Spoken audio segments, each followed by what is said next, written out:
This is the Political Spotlight. The Political Spotlight is a joke. It's more like a political flop. Nobody listens to Bilbrey. He's just a wannabe podcaster. No one takes him seriously. He is a rude, crude dude that will never go any further than broadcasting from his mother's basement. Bilbrey is a wrecking ball for Indiana politicians. Grab another box of Twinkies and generic cola, Bilbrey. And get back to your microphone and your audience of nobodies. The Political Spotlight is a joke. He is like a rude, crude dude that will never go Bilbrey's a wrecking ball for Indiana politicians. Shut that stupid Bilbrey up. Well, hello there, ladies and gentlemen. He wasn't having it. Yeah. Alva's not even supposed to be here today. Alva said he was taking the night off and was going to be watching the NFL draft. I was like, yeah, it's okay, bro. You can tune in the morning. But I knew he would be here. I knew he couldn't stay away. That's how it is. Welcome, ladies and gentlemen. This is the 647th episode of the Political Spotlight. I'm your host, Kristopher H. Bilbrey. We are doing well, and it's a Thursday. I'm pretty certain that I passed the kidney stone about a half hour ago. I don't know if I said it last night or not. I think I might have.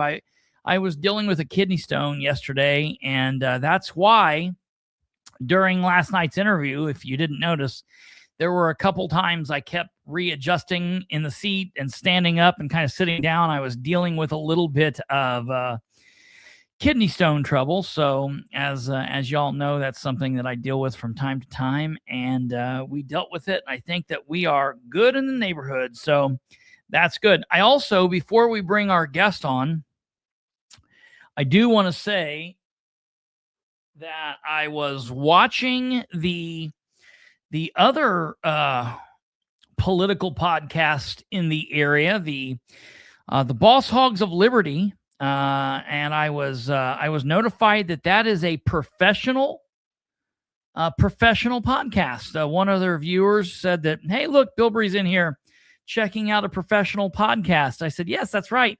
It actually did sound good for the first time in like 3 years. I was rather impressed. They had their sound working, so I was happy that they were able to get that going. And they had the sheriff's candidates on for Henry County, and Sheriff John Sproles attempted to release some breaking news and then completely flopped on it. So we're not going to talk about that this evening. We're going to talk about that tomorrow.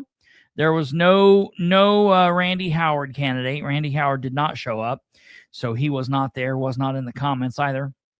But I would highly recommend viewers, specifically from the Henry County area, if you have not watched the Boss Hogs of Liberty podcast from this evening, go and watch that. It is listenable. I know they've been having mic issues for the last several years, but they did have it under wraps tonight. Everything was going good, and so you can go check that out and listen for what Sproul says about when he starts talking about the breaking news. We will be talking about that tomorrow night. So we will be here. I know it's Thursday night. This is normally our last night of the week, but due to the candidate interviews, we will be here tomorrow night, Friday. And unfortunately, we'll be here Saturday night too. It is what it is, but we'll get through it. The election is almost here. Matter of fact, before we get started, I do want to throw out that early voting is currently underway. You can go to in Delaware County specifically, you can go to the Delaware County building at 100 West Main Street, Muncie. You can vote. Early voting takes place between Monday and Friday there at the building from 8:30 to 4. All right. You can even go and vote early on Monday, May 4th, the day before the election, if you need to, for whatever reason. That will be open from 8:30 until noon. You can also go vote this Saturday. If you want to go vote this Saturday, you can go vote this Saturday and next Saturday, all right, at the Delaware County Fairgrounds at 1210 North Wheeling Avenue. voting early there Saturday, April 25th, and May 2nd from 8:30 to 4. So you have those options.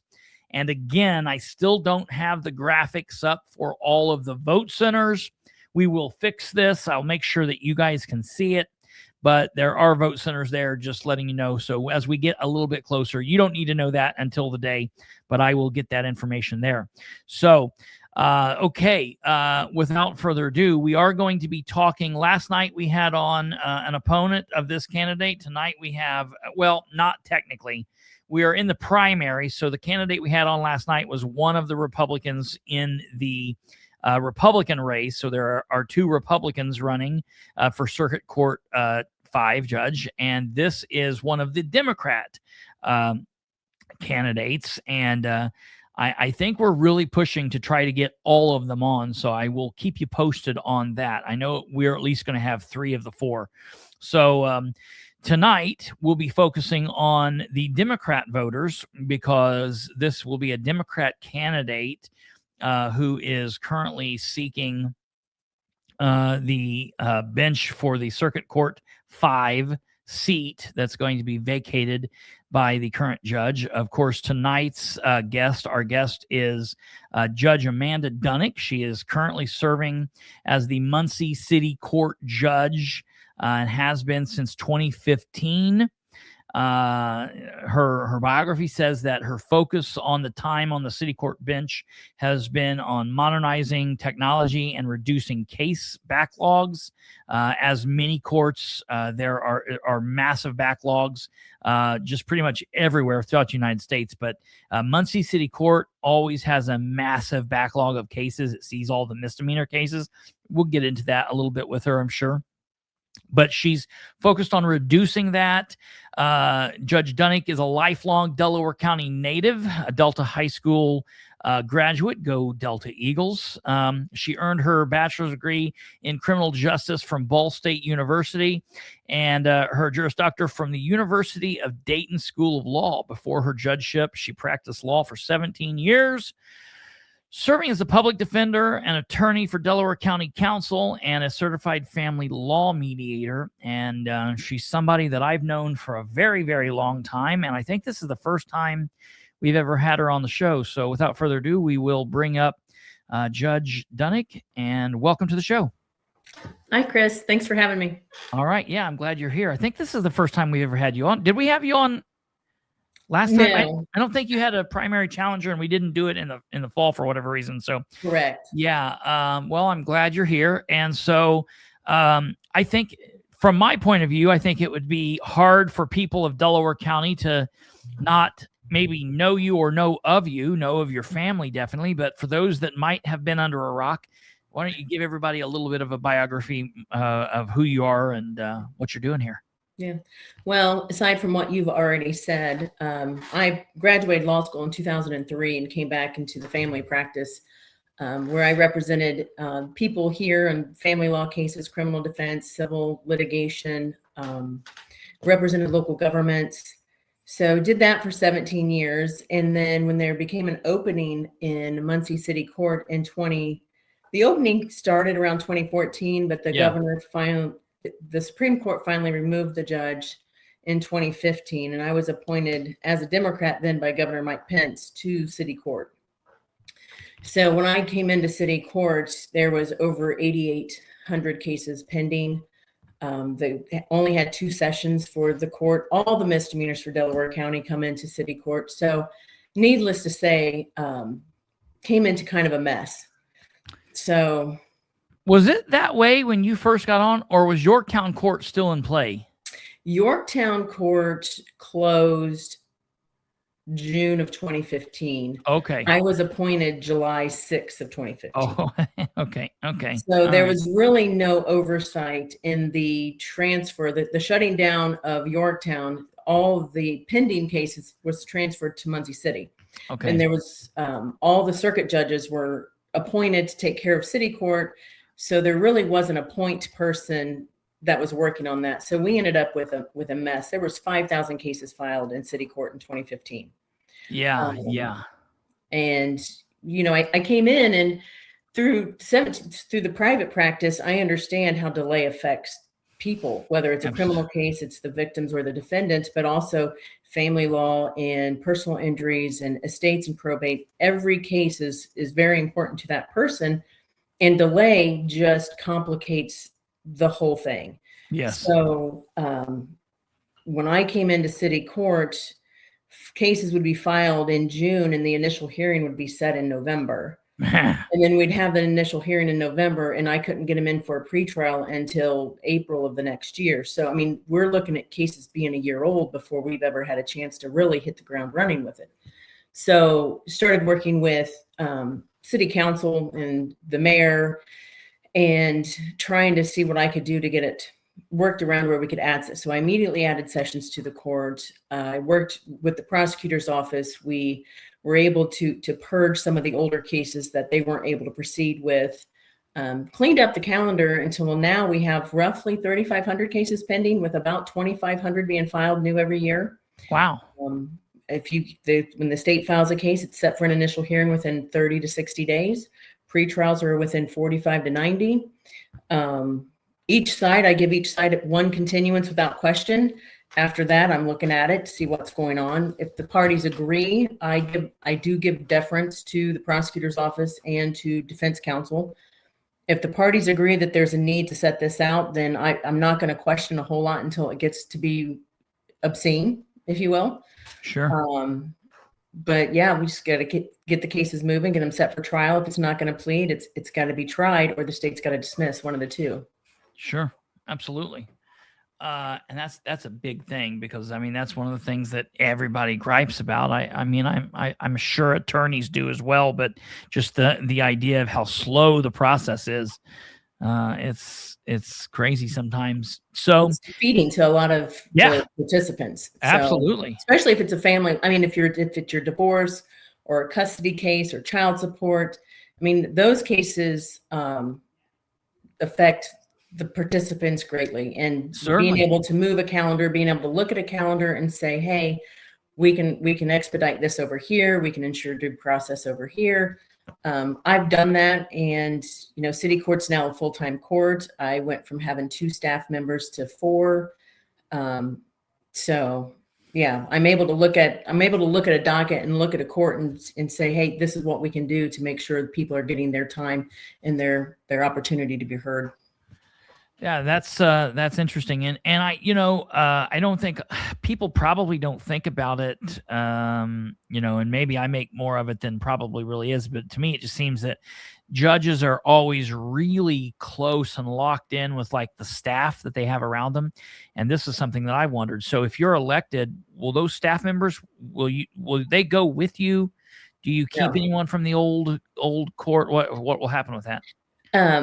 So I went over and I talked to the staff in Circuit 5, and I have no intention of bringing anyone with me. So I'm excited to work with the staff that's there. Judge Cannon is a great judge, and he's got a great staff. And so I look forward to them teaching me kind of the ways that they have going on in Circuit 5. The staff that I have in city court's been with me for quite some time. So all of them would lose vacation days and things like that to come with me. I'm not leaving them for any reason other than it would be harmful to them to go with me. And I'm excited to work with who's already in Circuit 5.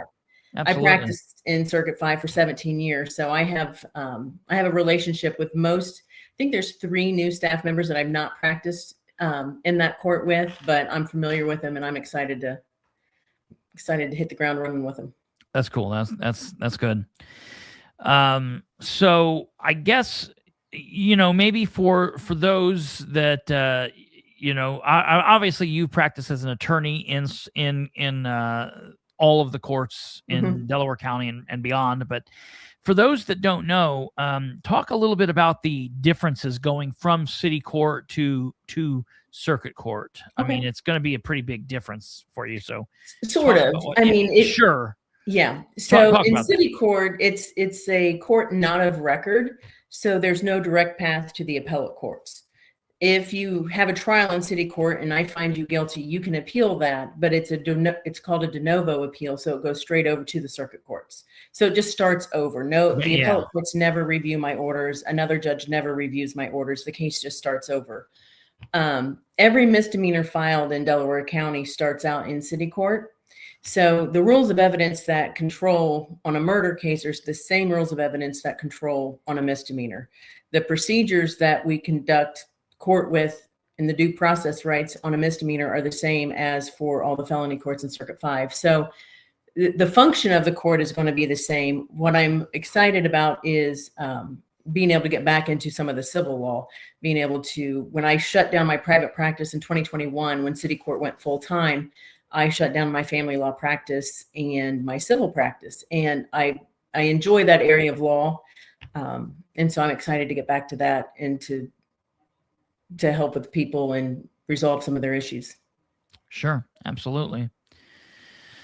So when, it's the same thing, and I'm sure we have several viewers that were here last night, but it's for those that might not have been. I think it's important for people to know. Obviously, you've got to kind of walk a line when you're candidates running for judge, or doing something like we're doing, because the judge candidates, and specifically judges once elected, can't be political in any way, and they've got to really walk that line. And so talk a little bit about how any good attorney should be able to do this. And I most of the attorneys I know are really good at this, but talk about how you are able to, for those that might be concerned, are able to kind of put your political side away, or, and when you're sitting on the bench, you're being able to do that unbiased. I mean, your approach to that.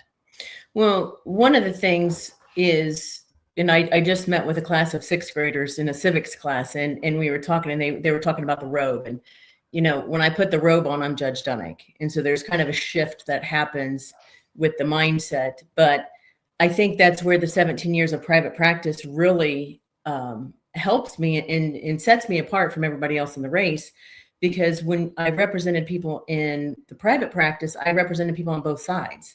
I would meet with them and find out what their issues are, and then I would advocate for them, no matter, on both sides of all the cases. So my entire career, it's never been about my opinion. It's never been about my beliefs. It's always been about the rule of law, and about how do we apply the rule of law to this case and to this scenario, to where we can serve the people of this community and get them some resolutions. So we can't talk about policy. We can't talk about issues and things like that. Anything that could potentially come in front of us, we can't take a position on, because it could appear that we've prejudged a case. So in 11 years of being a judge and 23 years of being a practicing attorney and serving the community, I have never seen politics take a role in any of my cases. Sure. So I can only speak to what I've participated in. I'm not saying that I've heard of it. I haven't, but I've never seen that. So I think that's where the private practice, I've been on both sides of the cases. I'm not coming from kind of a singular viewpoint. I'm coming from the practice of law, where I've sat at counsel table on both sides and navigated the system and helped people reach resolutions. And that's the same mindset that I take when I'm on the bench. Yeah, absolutely. And I think that one of the things that's important is, and there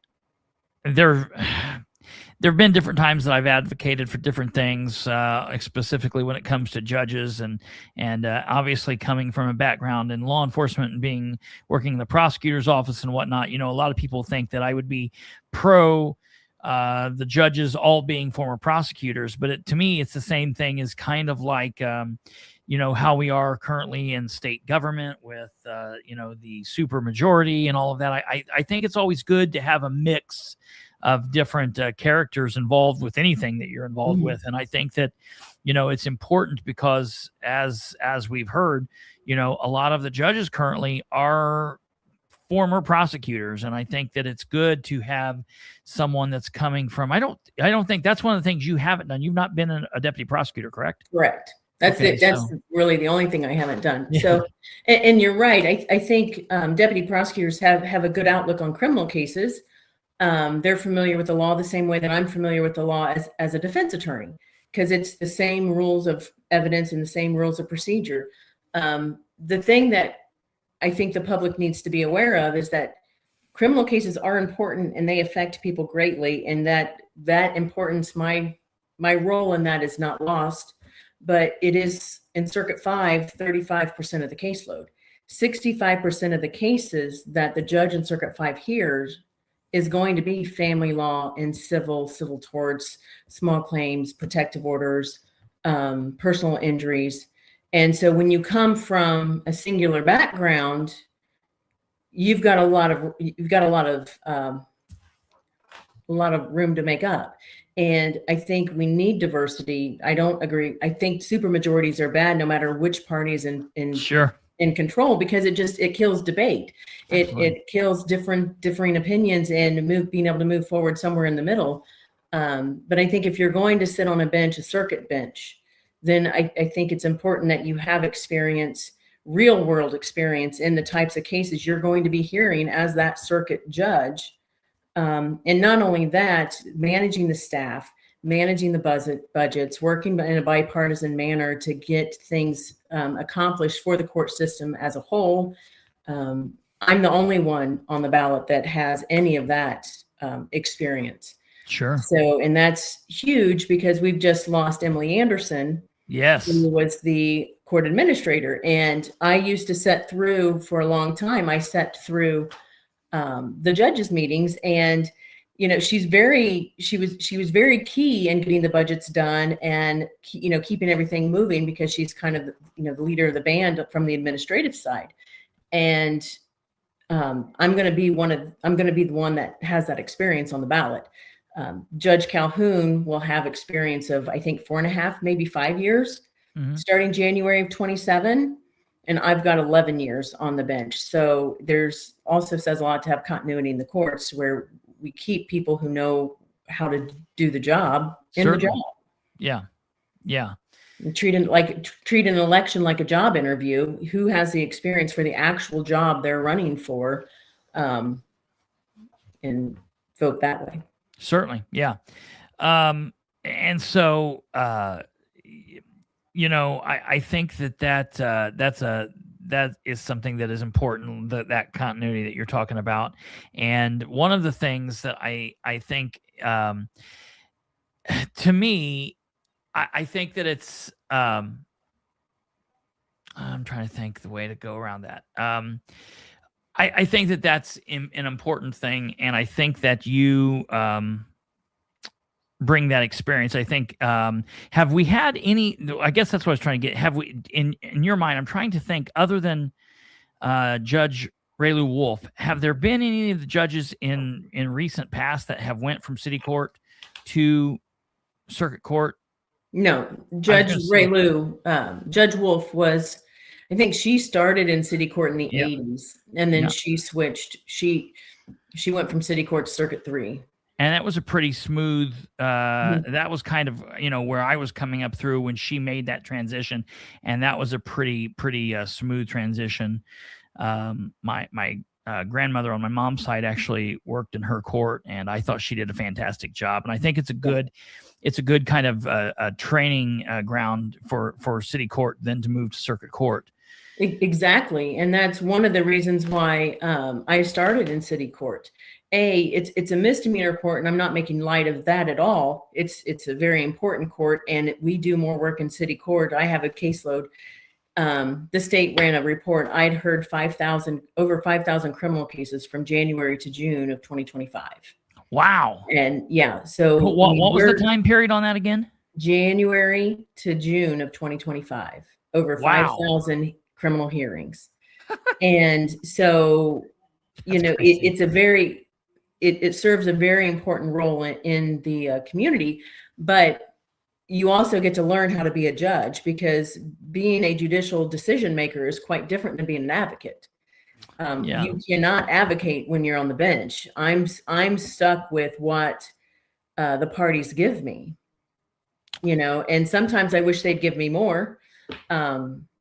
But if they don't, they don't. And so the judge is usually the one that has the least amount of knowledge on the defendant or the case, the facts of the case. Right. Yeah. I'm going to ask you something. I'm normally pretty good about knowing whether it's something that you can answer or not. And if you can't answer this, I'm perfectly fine with that. But something that I've always been interested in, and I understand both sides of this, but you see it in different states, and it's just different across the board. What are your thoughts on? And I don't specifically mean the people coming into the courtroom, but I mean from a point of view of like the county doing it or media. What's your thoughts on recording court proceedings and the state ever going that way or whatnot? Because right now you can't record in court proceedings, right? Unless there's like a written procedure you've got to go through to request that from the judge, and the judge has to agree and all of that. But what's your thoughts on that and the state ever moving there? Is that a good thing? Is it a bad thing? I think it's twofold, right? I mean, it's a good thing because anytime that you can add a level of transparency to where people get to see what's happening without being there, that's always good. Where I would default to probably being against it is that when there's cameras involved, people play to the cameras. And when I'm in city court sitting there, in a lot of the cases are he said, she said, the defendant says X, the alleged victim says Y, and I've got to decide based on, other physical evidence and other testimony and body language and things like that, who do I think is telling the truth? If they are then starting to play to the cameras, it taints the evidence that the things that I would use to determine somebody's veracity or the ability to tell the truth that affects it. And so I think it takes away from the seriousness of the court session because every case we hear is important. Every case we hear is directly affecting somebody. If there's high profile cases in a lot of these cities, it makes sense to have that case public or to be televised. I just worry that it will affect the way cases are tried, the way people behave, the way people conduct themselves, and it will detract from the seriousness of the job and make it harder to do the job. Yeah. I definitely understand issues with, like juveniles and cases of sensitive subject nature. I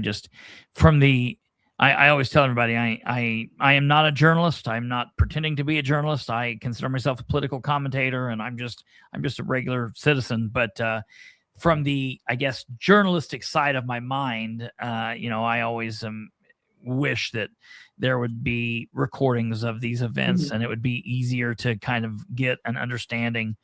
But yeah, I definitely see both sides of that. Yeah. And it's always interesting when you see, specifically in some of these other states where it's recorded, when you see the attorneys and judges for that fact, because we've all seen that as well, where they play up to the camera, and it's like that is not a good thing. Yeah, well, and we saw it firsthand with COVID when we were doing the Zoom hearings. Oh yeah, when everyone saw everyone else on the session, they acted different, and so it was almost impossible to do Zoom in city court because to have 35 defendants all pro se without an attorney with random names and random behaviors. I mean, there was just no way to control it. At least when they're physically in the courtroom, they're in line, Yeah, right. The seriousness of it is present, right? I mean, we've got the bailiff and you have to stand. And so that, I think when you start televising things and bringing the cameras in, it really skews the direction that the cases will go. You can't help but have it happen that way. Yeah. So moving back into a little bit more of the currently the Delaware County climate. What is your thought on obviously it's a big question that everybody always brings up, plea agreements, is it overused in Delaware County, underused? I mean, is it just right? What's your thought on the plea agreements? Well, plea agreements, they serve a vital role to the system. We cannot try, again, 2,500 cases filed new in city court every year, right? And these are misdemeanors. So a trial in a misdemeanor court will take anywhere from an hour to 3, depending on the complexity of the case and the number of witnesses. And if you were to do that with every case, there's no, the finances can't cover it. There's no way to do it. Judicial economy it would tank, and it would take 5 or 6 years to get all the cases dealt with. So plea agreements, from a defense attorney's perspective, there were a lot of times I would get a file and the clients would hire me.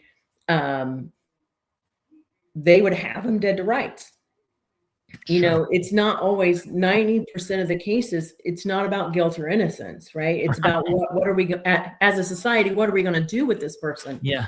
How are we going to protect society from this defendant? How are we going to rehabilitate to where they can reintegrate? You know, a lot of that is done through plea agreements. So if everyone agrees that guilt is established, we shouldn't be spending tax dollars trying the case to determine guilt or innocence. Sure. So that's where the plea agreements are just really, it's a tool for the system to be able to move the cases. Now, I have to ensure that a crime's occurred. I can't accept a plea agreement unless I'm satisfied that a crime's occurred and that the crime that they're pleading to has actually occurred.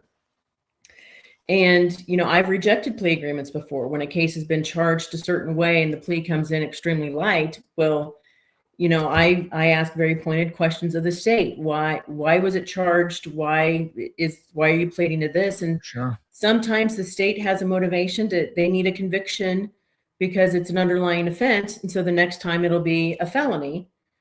And, you know, they have a need for the conviction at that point. Sometimes your witness will backpedal. And so you're going to reduce the charge from a level 2 to a level 3 to a level 4. You know, I mean, there's all kinds of things. You have strong cases, you have weak cases, and you have different motivating factors as to what you need to do with this defendant in this case as an attorney on it. So I try to give deference to counsel when they submit a plea agreement because they have facts and they have knowledge that I don't have and I will never have. Sure. But I am the gatekeeper, and I am the one that makes sure that sentence on this case is, you know, appropriate. Yeah. So in like some of the plea agreements I've rejected in city court is, you know, people with multiple DUIs need, you know, they shouldn't be treated like somebody that's had one. Right. You know, and so there needs to be a stair step of consequences and of punishment, because if they're not going to correct the problem on their own, I'm going to focus more on punishment, less on rehabilitation. Yeah.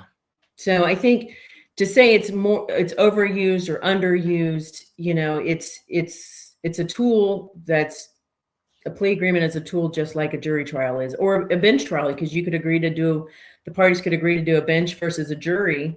And there's 1,000 different reasons why, as a prosecutor or a defense attorney, you would pick that way. Sure.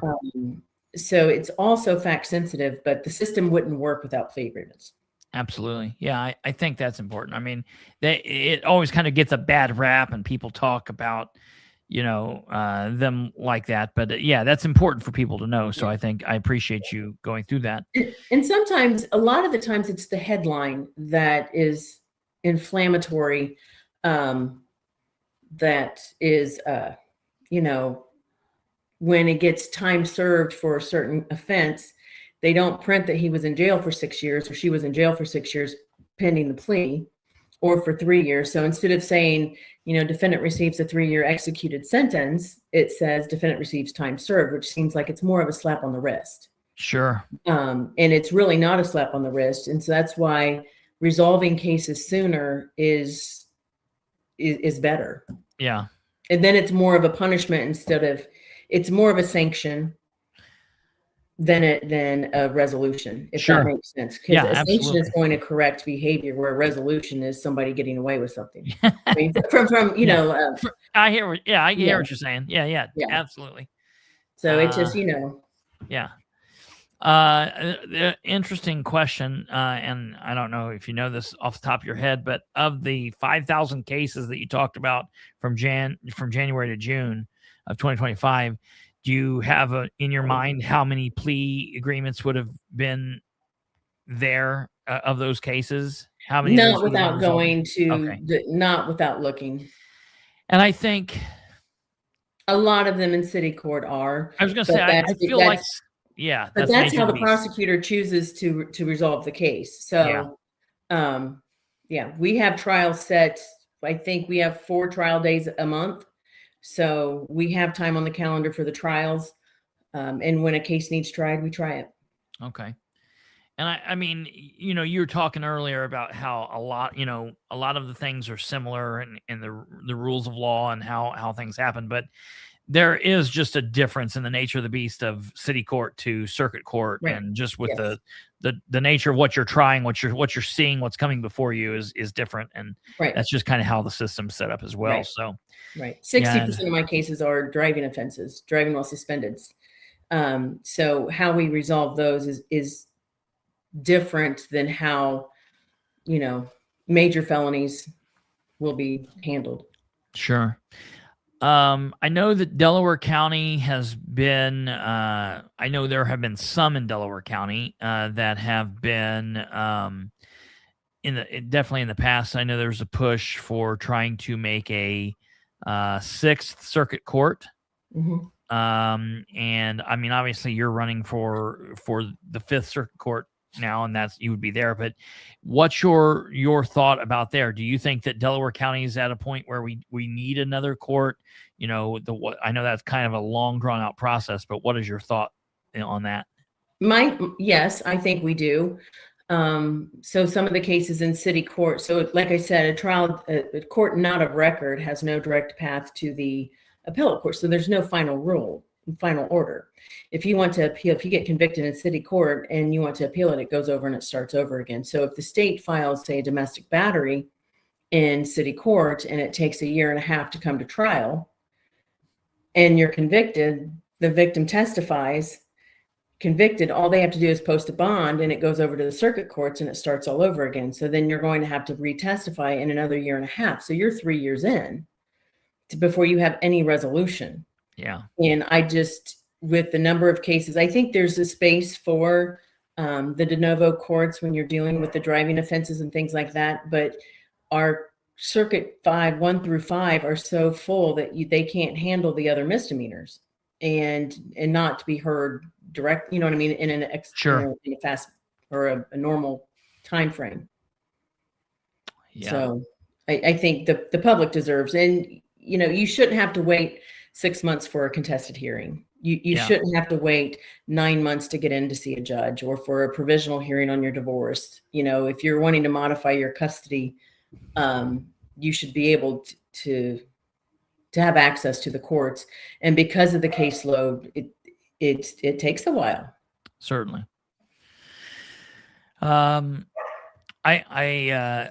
Last night we was talking with the candidate, and I was talking about how we're hearing more and more, not here necessarily, but I'm afraid that maybe it's kind of a sign of the times. But in Indianapolis and Marion County, we're starting to hear more instances of violence occurring with younger offenders. And you're hearing of more violent crimes happening. And in those cases, we have a lot of times where you're having younger individuals being waived over to adult court. What's kind of your thought in that process? I mean, where do you stand with that? With juveniles and violent crimes? Yeah, and being waived to adult court. Well, you're right in that the times what we're seeing is younger children creating or committing more violent offenses. 12-year-olds with guns, that's so, I'm not going to talk, I can't talk about when they should and when they shouldn't, because that juveniles being waived into adult court is so fact sensitive on each sure case. Absolutely. And for me to say, if you do this, you should be, and if you do that, you shouldn't be, is me prejudging a case. So sure. I'm not going to be the one making that determination. That would be left to the juvenile magistrate. Mm-hmm. So I do think we need to figure out something as a society and as a court system of how we change what happens to these kids. a lot of them needs a little bit more consequence. Yeah. I mean, that's something, and this is just me talking, but hearing that, obviously, if you've got kids being kids doing dumb things and maybe crossing the line into committing some minor crimes versus a 12-year-old with, a rifle or doing something crazy and having means to carry out violent crimes, obviously something has to happen.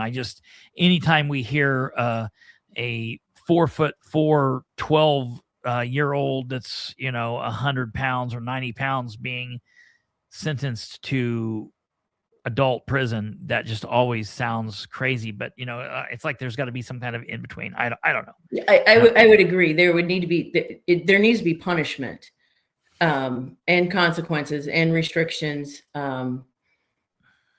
for behavior like that, because you don't want him to be an 18-year-old with a gun shooting somebody, right? I mean, you very rarely see somebody backpedal and start committing lesser crimes. You start out committing the small ones and then it grows. So, should a 12-year-old go to an adult prison? No. But should they go to a detention center or a facility where they are incarcerated? Some of them will need to do that. Sure. When the facts in the case support that, that's exactly what needs to happen, but should not be in a cell with a 35-year-old. Right. Yeah. Yeah. Right. Right. So and so I just kind of wrapping up here a little bit, when you're, well, I'll ask that here in a second. What the current climate of just Delaware County's judicial system, do you think we're on track? You think we're where we need to be? Do you think we're need a lot of work? I mean, how do you feel about the current judicial climate in Delaware County? Well, I mean, that can be a multifaceted question. I think we're as good as we've been. Right. We have, we've got 5 circuit courts. We've had city court. We have a judicial magistrate. We now have a master commissioner. So I think things are rolling. Can things improve? Absolutely. Anything can always improve, but things can also get worse. So, sure. I think with the prosecutor's office and the public defender's office, we're able to move cases at the circuit level fairly well. With the prosecutor and the public defender in city court, we're able to move those criminal cases. So I've not practiced family law in the circuit levels for 4 years, 4 years, I think. So, it'll be interesting to get back on that docket. Yeah, absolutely. A good question came in from a viewer here.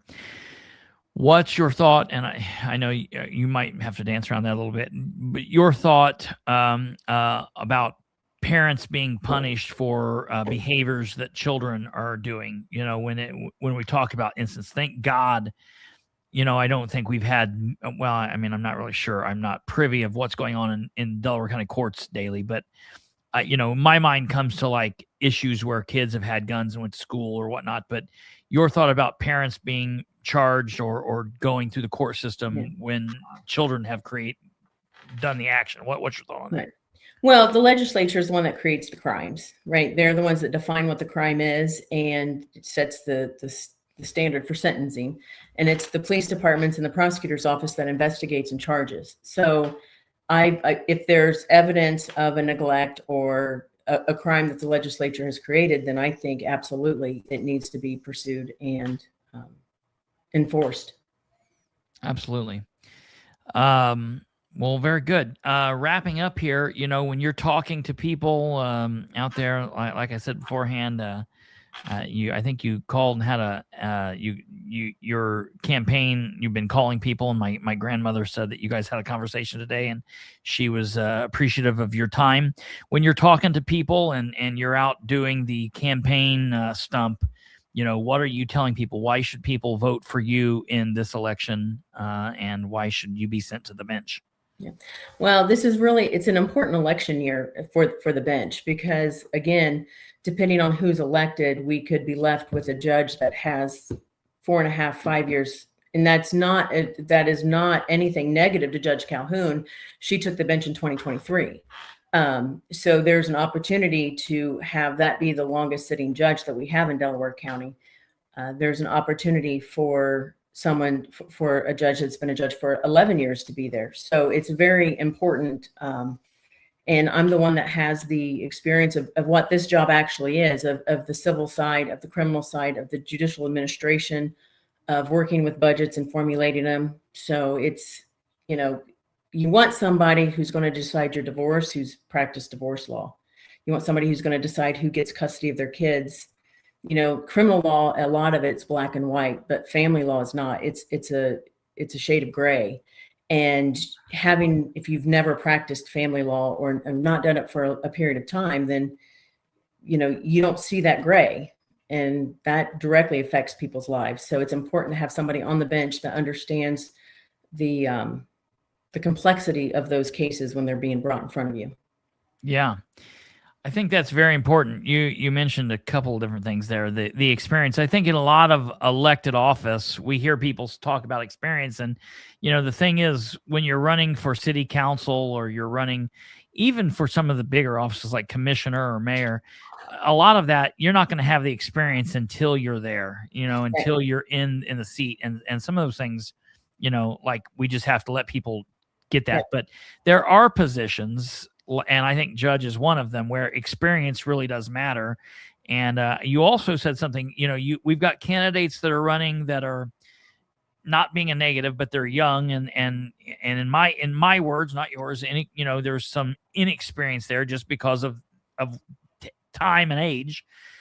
But then also, like you said, someone who has maybe practiced civil law, family law, 20 years ago, things change, and I would assume, I'm not being an attorney, that the approach to civil law or family law today is different than when my parents were divorced in 1982. You know what I mean? And so I think that's a big thing too. So I definitely understand that. And I can appreciate. And I do want to say, I consider the three people running, the four of us, I consider colleagues. Sure. And I have nothing but respect for everybody on the ballot. Yeah. I just have been pointing out that my experience exceeds that of everyone else on the ballot, and now's the time that we don't want inexperience moving forward. Absolutely. Well, Judge Dunnuck, I appreciate your time, and as I've always said, you're to everybody else, you're welcome back here anytime. And if you are successful moving through the Tuesday, May 5th primary, we'll have you back in the fall. Okay. And I wish you luck, and I appreciate you coming on. Oh, before we go, she does have a Facebook page. For anybody that wants to communicate, Kate's put that up on the screen.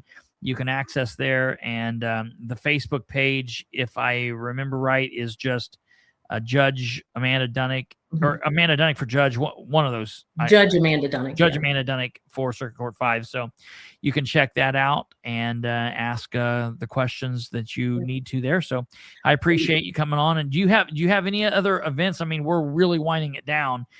Right now, no, with us being a week and a half or so, give or take, outside of the prime, I don't have any other events. I'm making phone calls. I'm knocking on doors. I've got my team out doing stuff. And I think you did say in about 48 hours, the questions that were asked will populate on the playback. Is that right? Not 40, 12 to 24 hours. So yeah, tomorrow, if you can look, there's the anybody that goes under YouTube videos and makes a question, that'll be there. But anyone that's been in the live chat, those comments will populate in 12 to 24 hours, and you can see those there. So you'll be able to see that and respond to them. Okay. All right. Well, thanks, Chris. I appreciate you having me on. I appreciate your time. Thank you very much. Right, thanks. All right, ladies and gentlemen, that was Judge Amanda Dunnuck, City Court Judge, running for Delaware County Circuit Court 5. She's on the Democrat ticket. So those of you that are polling a Democrat ballot can consider your option there. And we will be having her Democrat challenger on. Give me a second here. I will tell you. Tomorrow actually, will be her Democrat challenger. So, wow, 3 days in a row. I didn't even know that. We had Tim on last night, Republican candidate for the seat. Then tonight, Judge Dunnuck. And then tomorrow will be Deputy Prosecutor Marcel Driscoll, who is running for the seat as well. I will say, because I have mentioned those three, I have reached out to current attorney Ben Freeman, Republican Ben Freeman, and I have not heard back a word from him. I haven't heard back, yes, I'm coming on, no, I'm not coming on, hi, bye, kiss my ass. I haven't heard any of that. Now, I will be honest, I'm not a fan of Mr. Freeman. I don't think that's a secret. We would treat him respectfully. He would get the same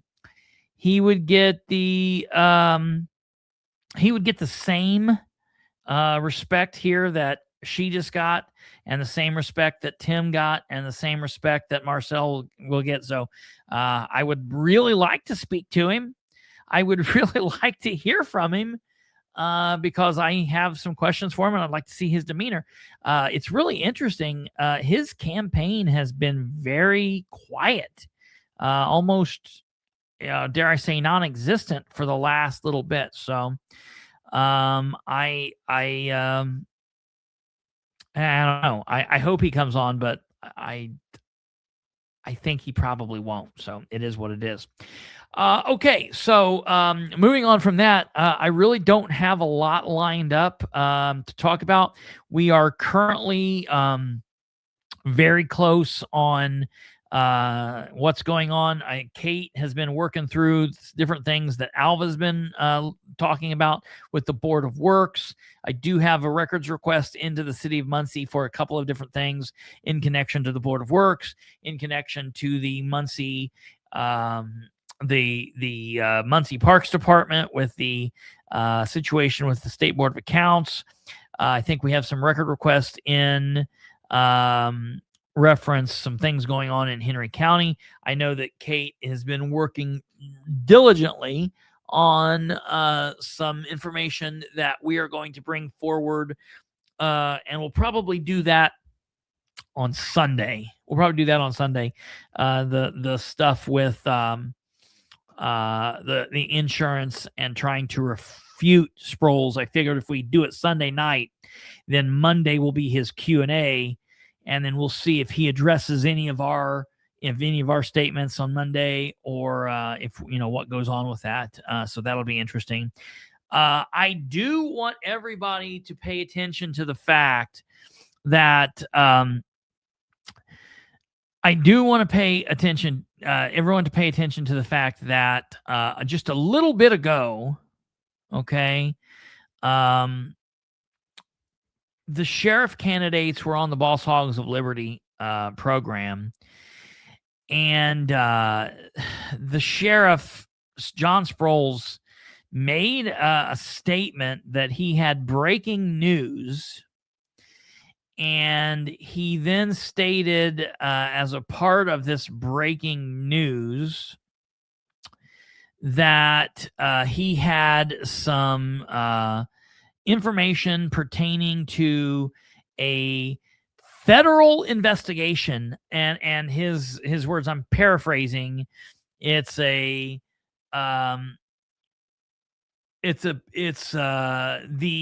federal investigative agency at the highest order investigated what happened with the Henry County Jail and Nicholas Gawley, and they have just issued a finding 2 days ago stating that no wrongdoing occurred, nothing happened in any way, and everything was on the up and up. And I'm sitting here saying, who's the agency? Who's the agency? Ask him who the agency is. Who's the agency? And thank God that professional organization over there finally spoke up and said, who's the agency?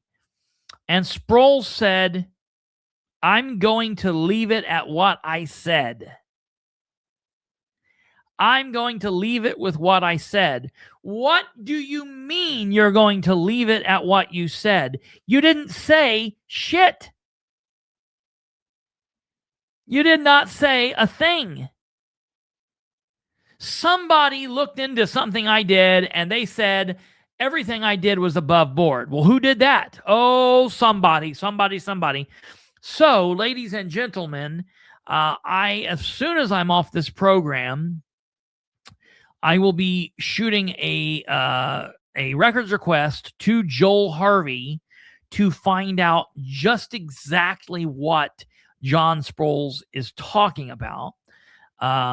We will probably talk about this tomorrow evening. I'll get it queued up, and I will let you hear different parts of the Boss Hogs of Liberty. And it's just amazing. I'm going to be really honest. I'm scared for Henry County. I think that Sproles might pull it out. I really do. I really do. At one point, I feel like there's a pretty safe consensus among people that I'm hearing down there who say that they think that the true race is between Sproles and Jim Nicholson. And then at some point tonight, the Boss Hogs of Liberty guys ask Sproles about, policy at the jail and medical policy and how things might, does anything need to change? And they came to Jim Nicholson and they said, what's your thought about the jail? And he said, no, I think everything's fine. I think it's running smooth. I think everything's good. I wouldn't change a thing. What in the absolute hell? Now, I will tell you, they did start out the interview with Sproles apologizing to Jim Nicholson for the comment that was made during the first candidate forum a couple weeks ago. I guess Sproles finally got some of the numbers back and realized that that really did him some harm. And so he started out with an apology to Jim. And I think that that's probably why Jim's like, oh, shucks, you're okay, dude. I've never seen anything like it. It was the Sproles show. He talked for the majority of the time. Of course, he's at home on the Boss Hogs of Liberty Network. That's his boys, because one of them's on the Merit Commission, and they had Betsy Mills in there. I don't know what the deal is there. She's now part of the host or co-host. Did Dakota Davis finally quit? I don't know. I do know it's a professional system over there, and all of their friends and jokers were doing their thing. So you might go watch that, or if you don't want to waste your time with it, you can tune in tomorrow and we'll kind of break it down and take a look at what's going on. So that'll be tomorrow in the second half of the show. But yeah, just really, really strange. With a quarter of the unprofessional numbers here. Yeah, right. Yeah.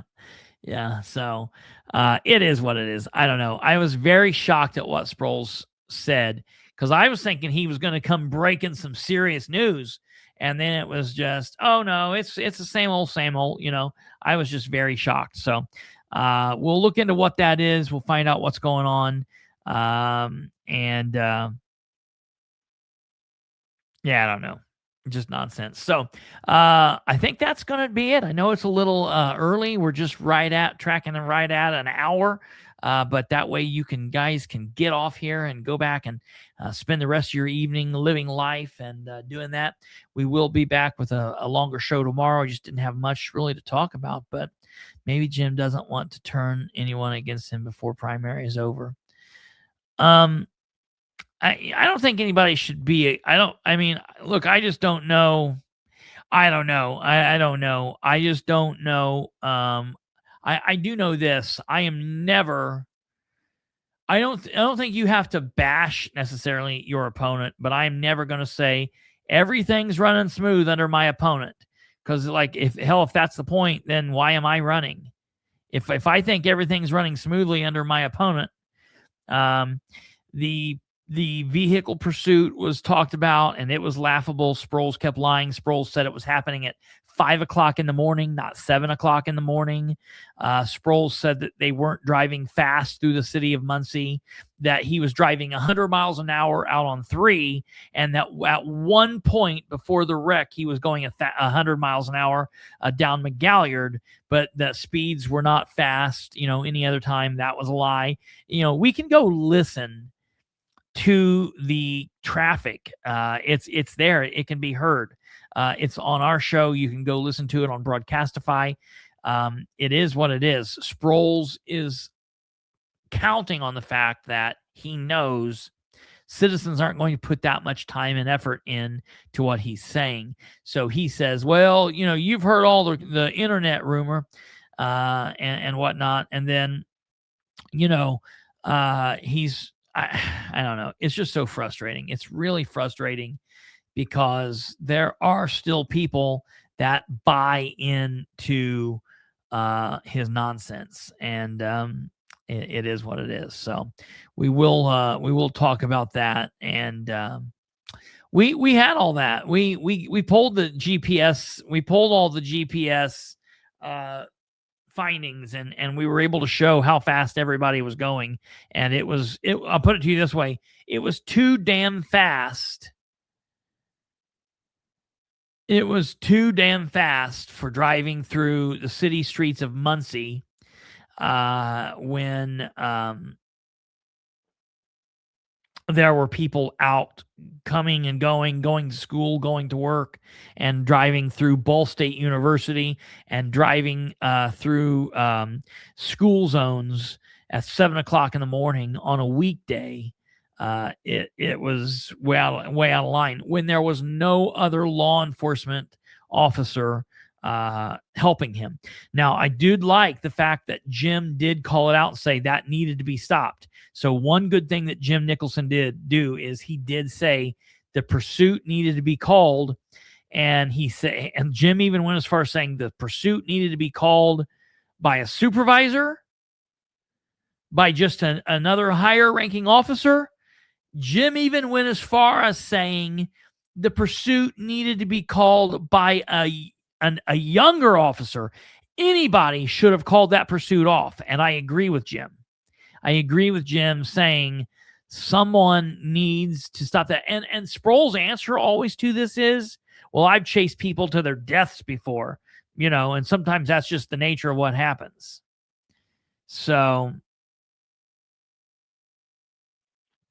putting the blame on the criminal to do the right thing and not the officer. And yeah, it's a weird thing, because listen, yes, the person shouldn't be running, and I'm perfectly fine giving the criminal every bit of their blame and their due.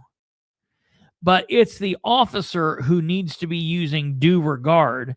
And in that case, period, point blank, the officer was not using due regard. I understand that maybe it didn't rise to the level of the officer being charged with a crime, either in Henry County or Delaware County.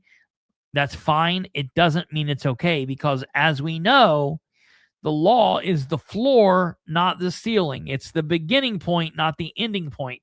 It's just good enough, and just good enough is not good enough for me. If just good enough is good enough for all of you guys, that's fine. But that's an insane world that you live in. I'm in the right, you're in the wrong, and you need to fix that, because good enough is not good enough. All right, ladies and gentlemen, that's going to do it for us. Thank you all very much. I appreciate you for tuning in and listening to this show. We will see you back here tomorrow, and we'll go from there. Yes, Joe, that was a very, I appreciate that comment. I think that he's right on that. So there's going to be officers that don't like that, but tough. I don't know what else to tell them. All right, you guys take care. God bless. Good night, and we'll see you tomorrow. Peace.